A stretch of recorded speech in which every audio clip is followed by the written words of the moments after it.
Today we are looking at a bunch of different moves from the foundation model labs that are all sort of in some ways about jockeying for position, getting to feature parity with other peers, or using behind-the-scenes tactics to try to press the advantage.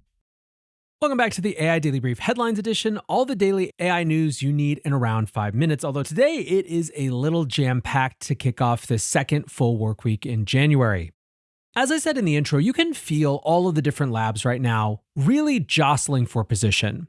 At this point, with the possible exception of people's affinity for Opus 4.5 and Claude as a coding partner, there is incredible parity across the major foundation labs, and a lot of why people are using different models really comes down to personal choice. It makes sense then, as the different labs add new product and interface layers around specific use cases, that other labs are thinking in similar terms. Last week, we got a number of announcements from OpenAI around their strategy for health and healthcare, and Anthropic is following them into that space. In a blog post on Sunday, Anthropic announced the launch of Claude for healthcare.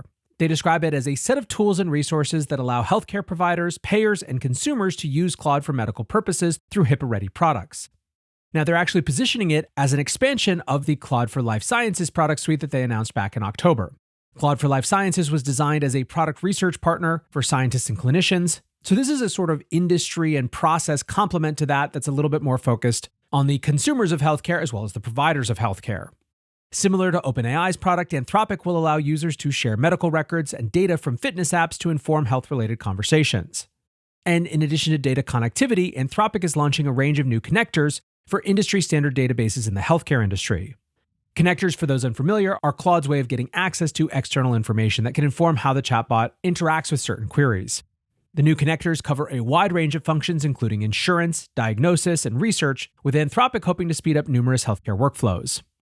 Eric Cotter-Abrams, the head of life sciences at Anthropic, said, "When navigating through health systems and health situations, you often have this feeling that you're sort of alone, and that you're tying together all this data from these different sources, stuff about your health and your medical records, and you're on the phone all the time. I'm really excited about getting to the world where Claude can just take care of that." He added that the goal is to use Claude as the, quote, orchestrator and to be able to navigate the whole thing and simplify it for you. Now, while people have a sense, especially in the AI space, of Anthropic and Claude being super focused on the enterprise context and on things like coding, Koji Kubota argues that this move actually feels on brand for them. Koji writes, "Anthropic isn't talking about diagnosis or treatment. What it is going after instead is the complexity around healthcare, scattered medical records, insurance rules, and systems that are hard for patients to navigate. Seen this way, this is not an AI trying to practice medicine. It looks more like an attempt to become an organizing layer underneath it." Now, as you'll see in our main episode today, this idea of using Claude, as Eric put it, the orchestrator, and for using it as an orchestrator for not just coding purposes, is going to be a theme that I think we're seeing more of.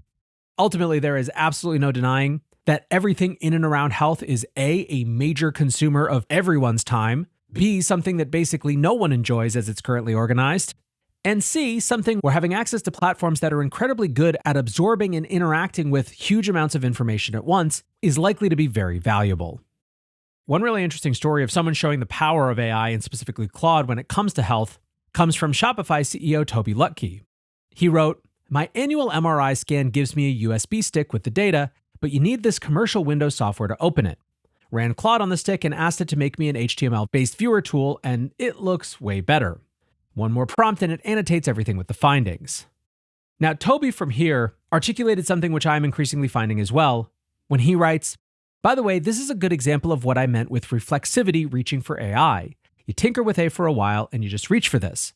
This was an obvious thing to try when I saw I needed to use Windows and was on my Mac. You want to train your brain on this intuition."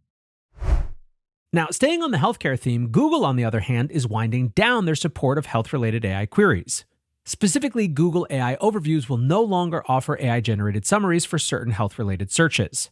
The decision comes shortly after an investigative piece in The Guardian found that AI Overviews were presenting incorrect health advice. The article highlighted advice that people with pancreatic cancer should avoid high-fat foods, which experts said was the opposite of what should be recommended.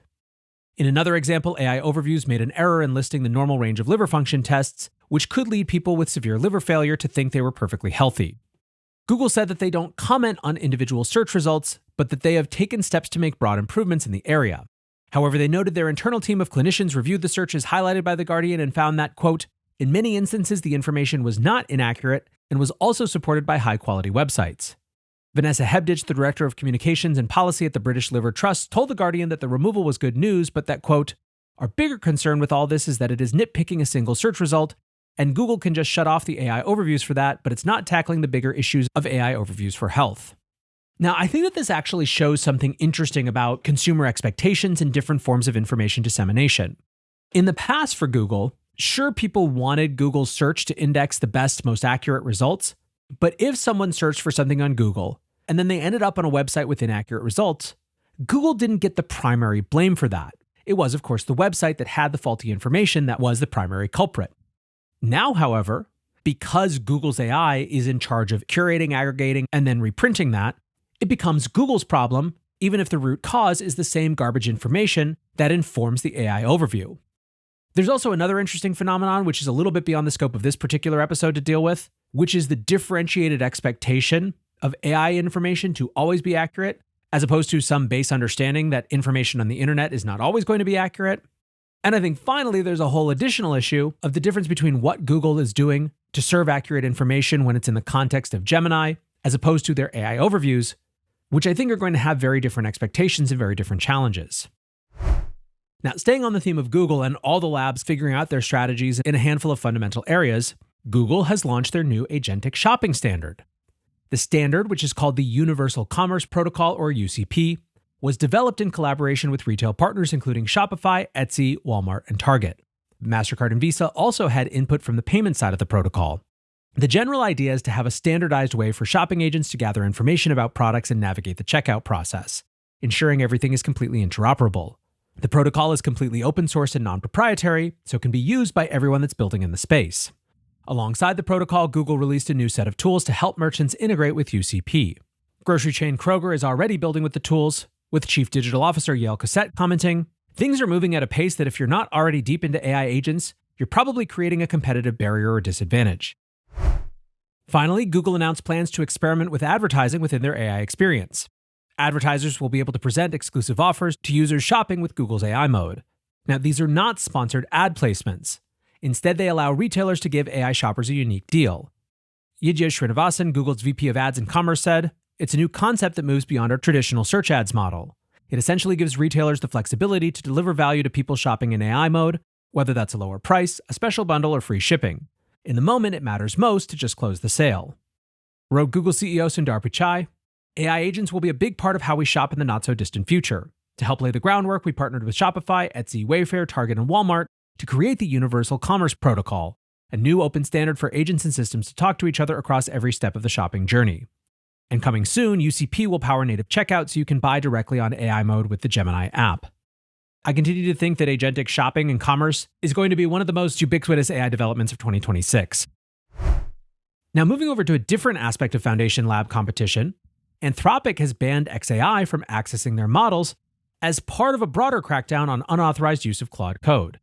Kylie Robison of Core Memory reported that xAI researchers were abruptly cut off from using Anthropic models within Cursor last week.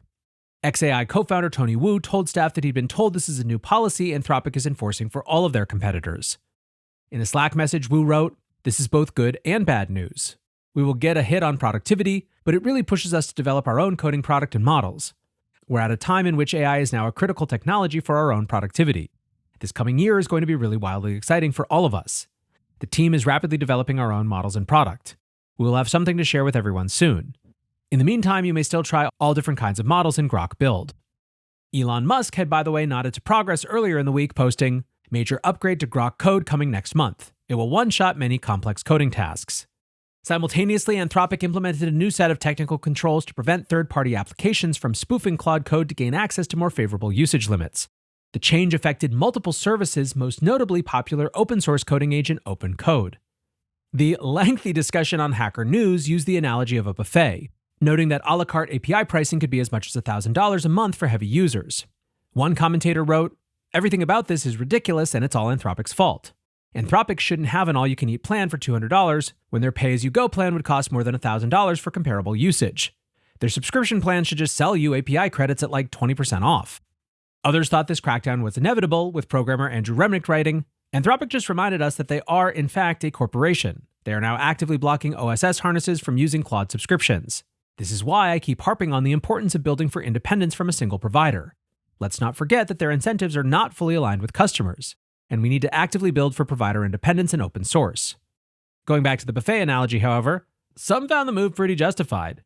Berkeley student Ayosh posted, "I understand where Anthropic was coming from for the open code stuff. It's like bringing Tupperware containers to the all-you-can-eat buffet."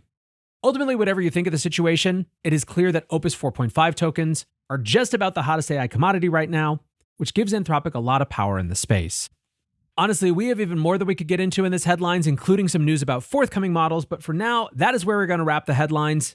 Next up, the main episode.